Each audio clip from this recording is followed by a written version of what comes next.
Hello everyone, मैं doctor Meenal Dhawalia, gynaecologist, infertility consultant and laparoscopic surgeon. Breast cancer is a very common cancer in the female and इसका आपके लिए जानना इसलिए ज़रूरी है कि न सिर्फ ये एक कॉमनेस्ट कैंसर है बट इसका अर्ली डायग्नोसिस और ट्रीटमेंट कम्प्लीटली ये कैंसर को आपकी बॉडी से इरेडिकेट कर सकता है और आपके लॉन्ग टर्म सर्वाइवल के चांसेस काफ़ी ज़्यादा बढ़ा सकता है। तो प्रीवियस वीडियो में हमने डिस्कस किया कि ब्रेस्ट कैंसर के सिम्टम्स क्या है।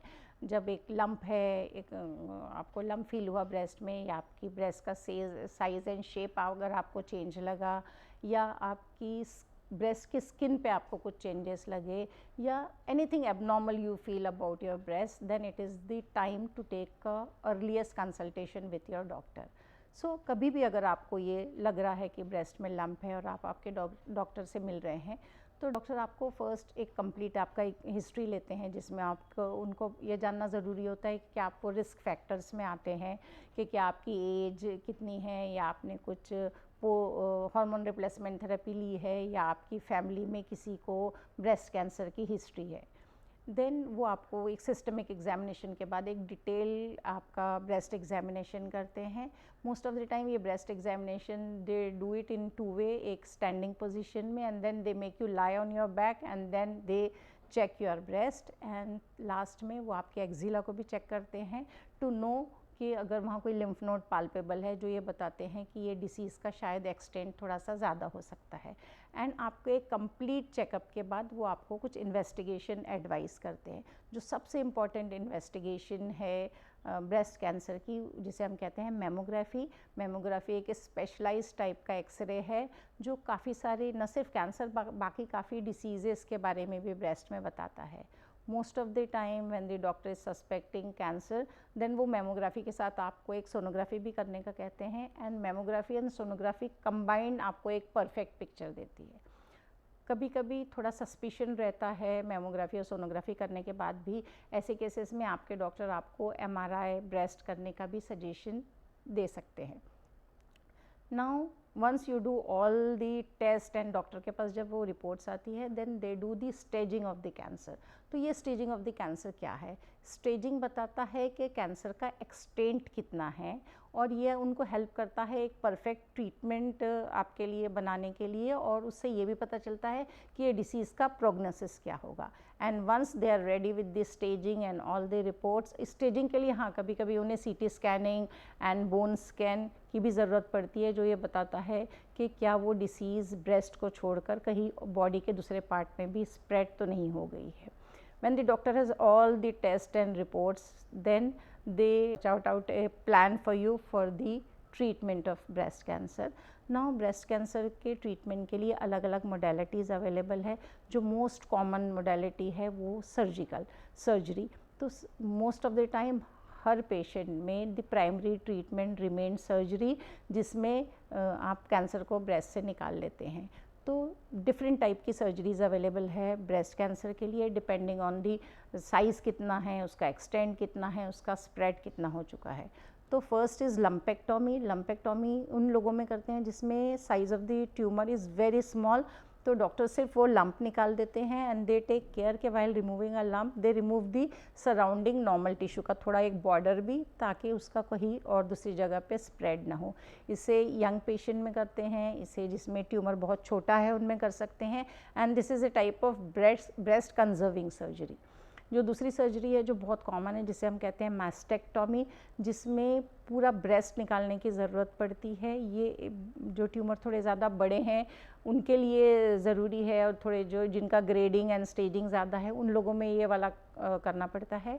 एंड इसमें आपके पूरे ब्रेस्ट एंड निप्पल को निकाला जाता है, and at the same time doctor आपके एक्सिलरी लिम्फ नोड्स में भी 1-2 लिम्फ नोड निकाल लेते हैं, ताकि उसको चेक करके हिस्टोपैथोलॉजी में पता चले कि क्या कैंसर का वहाँ पे भी स्प्रेड जा चुका है।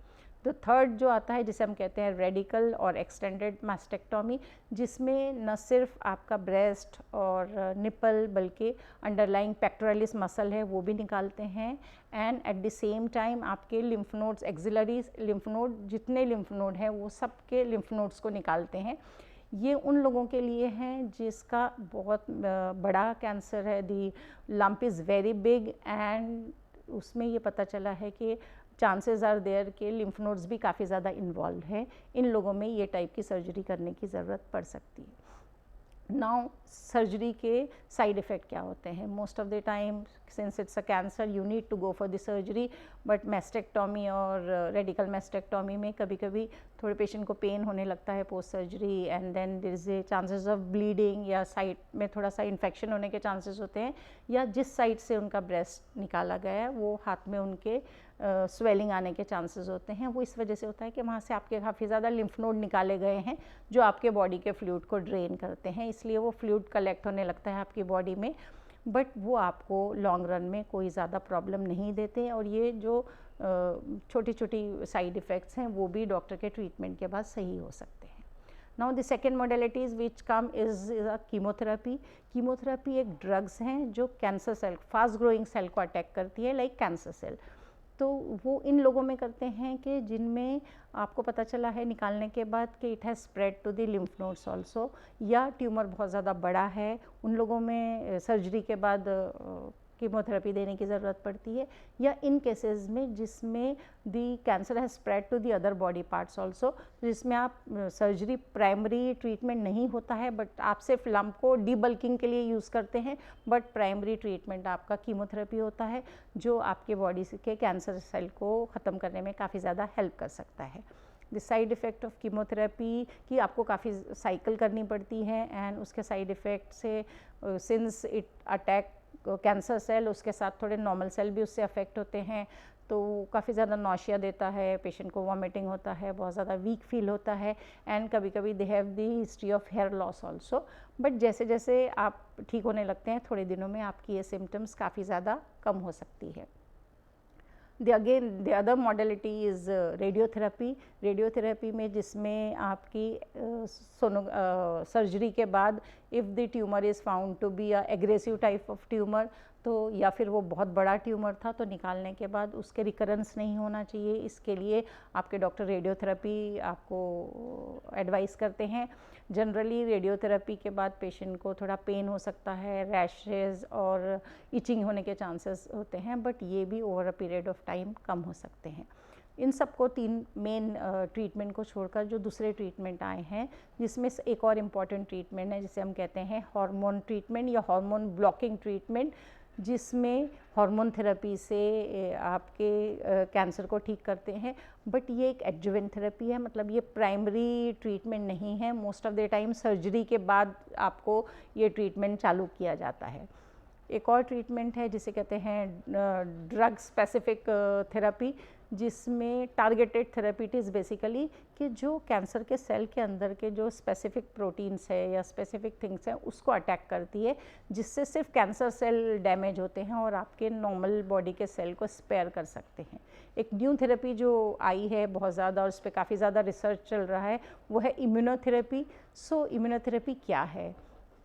आपके बॉडी का जो इम्यून मैकेनिज़्म है, जब भी आप कभी बीमार होते हो या आपको कोई प्रॉब्लम होता है तो आपका इम्यून सिस्टम उसको रिकॉग्नाइज करता है और इमीडिएटली उसको अटैक करके आपके इन्फेक्शन को कंट्रोल करता है।